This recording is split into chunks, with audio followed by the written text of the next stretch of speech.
Guys, welcome back to bulls and bears. और आज हम एनालिसिस करने वाले हैं निफ्टी और बैंक निफ्टी की 31 मार्च की।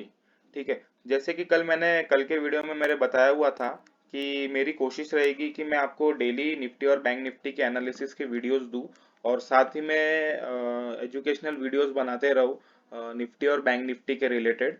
और गाइज मैं ज्यादा करके 90% निफ्टी और बैंक निफ्टी में ट्रेड लेता हूँ, और अगर दूसरे सेक्टर्स में जैसे क्रिप्टो में हो गया तो मैं वहाँ पे 10% ही, मतलब ऐसा रहता है कि बहुत ही अच्छा प्रोबेबिलिटी, हाई प्रोबेबिलिटी ट्रेड अगर मिलता है तो मैं वहाँ पे ट्रेड लेता हूँ। और अभी मैं क्रूड ऑयल की भी स्ट्रेटेजीज, मेरी बैक टेस्टिंग चल रही है। और अगर वो सक्सेस रेशो अच्छा खासा उसमें आता है, अगर 50% भी सक्सेस रेशो अगर मेरी स्ट्रेटेजीज में आती है क्रूड ऑयल की, तो फिर वो स्ट्रेटेजी मैं आपके साथ शेयर करने वाला हूँ। क्योंकि आपको गाइस 50% ही राइट रहना है मार्केट में, आपको 100% राइट नहीं रहना है मार्केट में।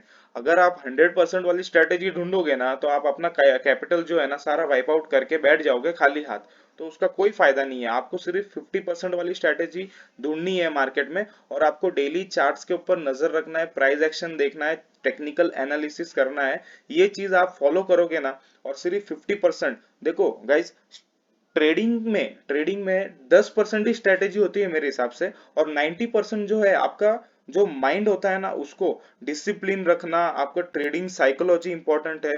तो ये सारी चीजें 90% में कवर अप होती है, और 10% ही आपकी स्ट्रेटेजी होती है। रिस्क रिवॉर्ड जो होता है, रिस्क रिवॉर्ड, ट्रेडिंग में रिस्क रिवॉर्ड ही आपका है। बाकी आपका कुछ भी नहीं है यहाँ पे। अगर आपने रिस्क रिवॉर्ड प्रॉपर ले लिया, आप जीत गए इस मार्केट से। ठीक है।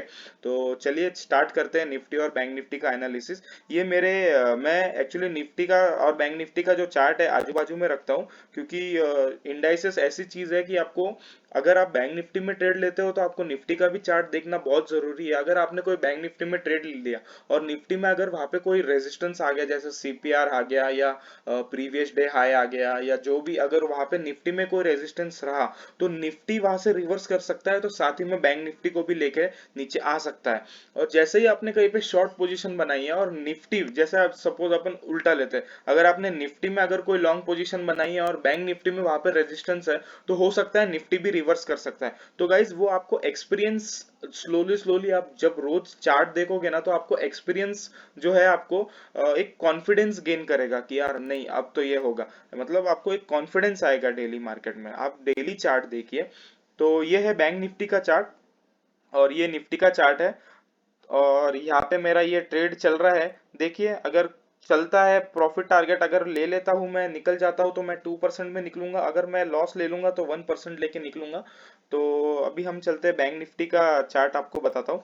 देखिए गाइस, बैंक निफ्टी ने क्या किया था, एक बेरिश कैंडल के साथ ओपनिंग दी थी और back to back 3 red candles आया था।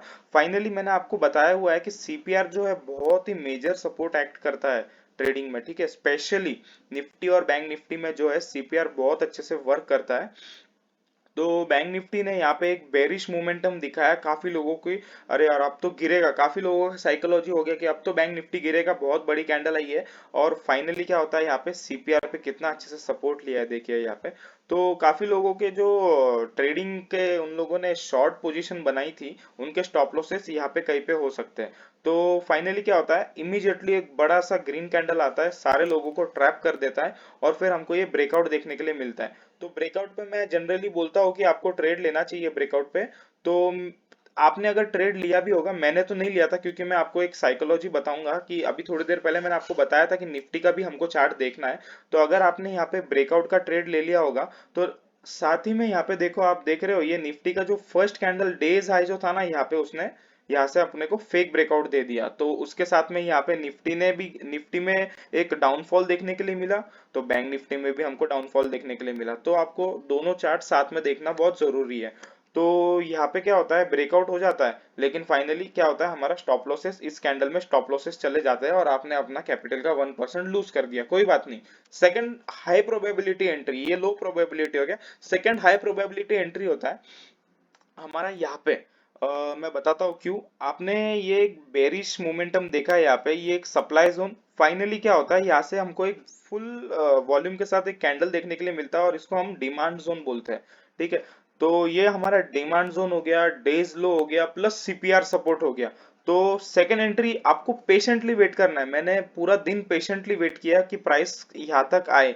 हो सकता है प्राइस नहीं आए, हो सकता है प्राइस ऊपर भी जाए, लेकिन आपको पेशेंस रखना बहुत जरूरी है। तो ये प्राइस फाइनली कितने बजे यहाँ पे आया, लगभग 2:45 के आसपास यहाँ पे प्राइस आया। मैंने यहाँ पे मेरी लॉन्ग एंट्री बनाई हाई प्रोबेबिलिटी के साथ। मेरे को 1:2 का रिस्क रिवॉर्ड नहीं मिला क्योंकि मार्केट क्लोज हो गया था, तो उसका हम कुछ नहीं कर सकते। तो फाइनली मैंने यहाँ पे मेरा स्मॉल ग्रीन में, मतलब यहाँ पे अगर आपने, मैंने तो यहाँ पे ट्रेड लिया था स्मॉल ग्रीन में, मेरा पीएनएल क्लोज किया है। तो मैं आपको एक बताता हूँ कि आप रिस्क रिवॉर्ड कैसे वर्क करता है। अगर आपने यहाँ पे एंट्री ली होती तो आपका 1% जाता, और अगर आपने वापस यहाँ पे लॉन्ग एंट्री बनाई होती तो 1% आपको मिल गया। तो बैंक निफ्टी में आपका क्या हुआ, ब्रेक इवन डे हो गया। और अभी चलते हैं निफ्टी पे। निफ्टी का चार्ट आपको मैं बताता हूँ। जैसे कि मैंने आपको बोला है कि सीपीआर बहुत अच्छा सपोर्ट करता है निफ्टी और बैंक निफ्टी में। तो एक निफ्टी में एक बुलिश कैंडल के साथ ओपनिंग देता है, और हमको एक back to back red candles देखने के लिए मिलता है। इसको हम सप्लाई जोन कंसिडर करते हैं। और फिर यहाँ पे अगर आप एक कॉन्फिडेंट ट्रेडर हो, आपको काफी अच्छा कॉन्फिडेंस है, तो एक आपको अपने सिस्टम पे बिलीव है, तो आप यहाँ पे एक लॉन्ग एंट्री बना सकते हो। उसका रीजन मैं बताता हूँ। क्योंकि यहाँ पे जो है सीपीआर है, सीपीआर प्लस डेज लो, फर्स्ट कैंडल लो सपोर्ट है। अगर आपने यहाँ पे एंट्री बनाई होती तो आपका स्टॉप लॉस जो होता है वो एक सीपीआर के सेंट्रल पिवोट के नीचे होना चाहिए। और यहाँ पे आपका एंट्री और आपका ये 1:2 का रिस्क रिवॉर्ड आपको यहाँ पे मिल गया, तो आपने 2% यहाँ पे आपका कैपिटल का गेन किया। फिर सेकंड एंट्री होती है। मैंने आपको पहले भी बोला है कि मैं डेज हाई और डेज लो पे बिलीव नहीं करता हूँ। डेज हाई अगर ब्रेकआउट देता है तो मैं उस पर बिल्कुल इंटरेस्टेड नहीं रहता हूँ।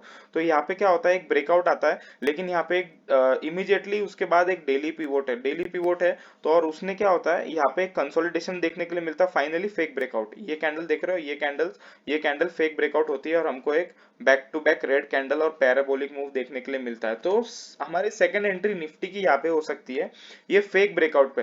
फेक ब्रेकआउट पे हम अगर यहाँ पे आपने एंट्री ली होती, मैंने तो यहाँ पे एंट्री ली थी और मेरा स्टॉप लॉस जो था यहाँ पे इस कैंडल के ऊपर था, तो हमको बैक टू द डेज लो पे हमको हमारा प्रॉफिट बुक करना है, और हमको 1:2 रिस्क रिवॉर्ड मिल गया यहाँ पे।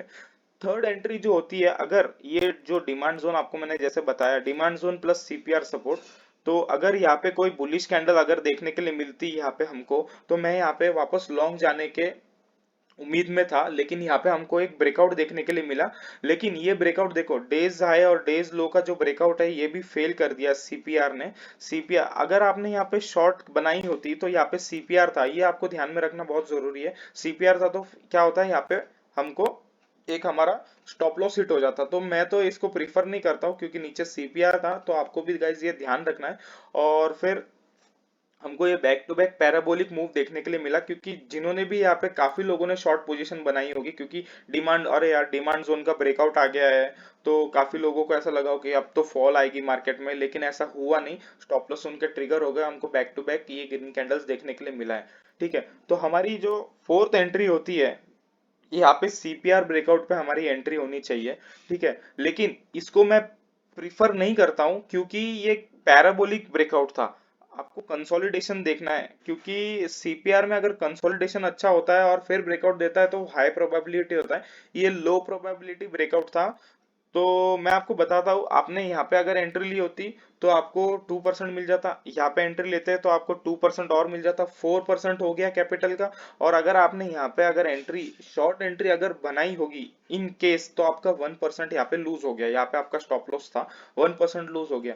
फिर भी आप डे एंड में ग्रीन में आपने डे को एंड किया है, और आपको 3% यहाँ पे रिटर्न दिया है आपके कैपिटल का।